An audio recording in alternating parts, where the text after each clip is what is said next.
नमस्कार, मी डॉक्टर हिरालाल पवार, हृदयरोगतज्ञ, नाशिक. आज मी तुम्हाला स्ट्रेस मॅनेजमेंट या टॉपिकबद्दल थोडीशी माहिती देणार आहे. स्ट्रेस म्हणजे शरीरावर आणि मनावर आलेला मोठ्या प्रमाणातला ताण.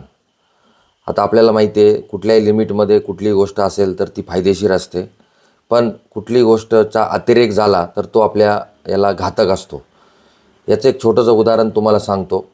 जर एखादा बल्ब ठराविक व्होल्टपर्यंत लाईट देतो, पण जर आपण त्याचं व्होल्टेज जास्त झालं, मोठ्या प्रमाणात व्होल्टेज झालं, तर जास्त व्होल्टेजमुळं तो बल्बचा फ्यूज उडतो आणि बल्ब फुटतो.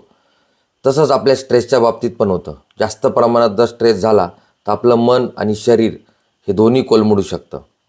आता स्ट्रेसचे प्रकार काय असतात?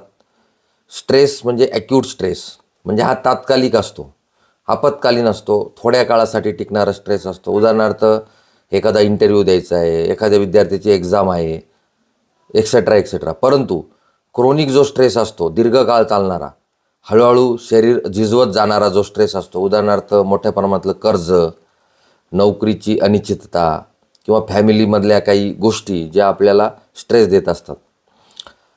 आता या स्ट्रेसचे जे सोर्स असतात, म्हणजे फॅक्टर्स म्हणतो त्याला, स्ट्रेसर्स म्हणतो आपण, त्याचे दोन प्रकार असतात. एक म्हणजे एक्सटर्नल स्ट्रेसर्स, म्हणजे बाह्य कारणं.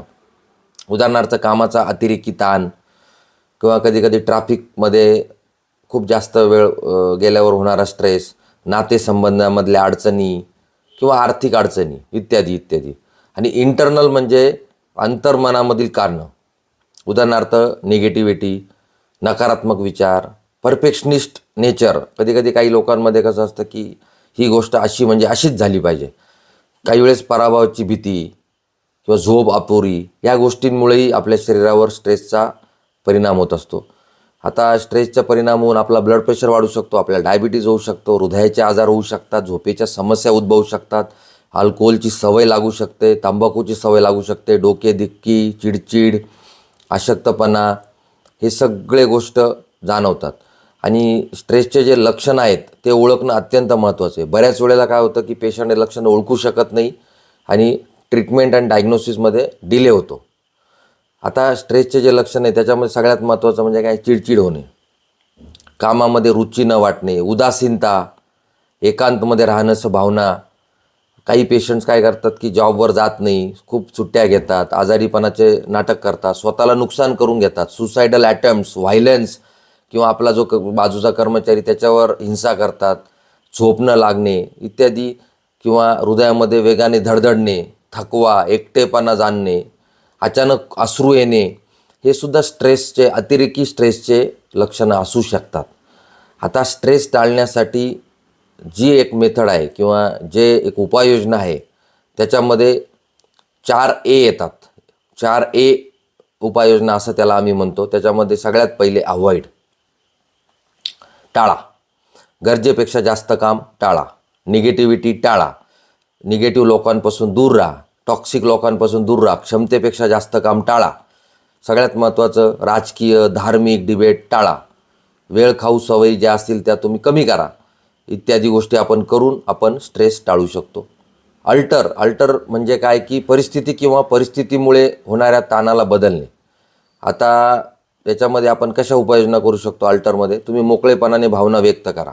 उदाहरणार्थ, जेव्हा एखादी व्यक्ती किंवा प्रसंग आपल्याला तणाव देतो तेव्हा ते स्पष्टपणे पण शांतपणे व्यक्त करा.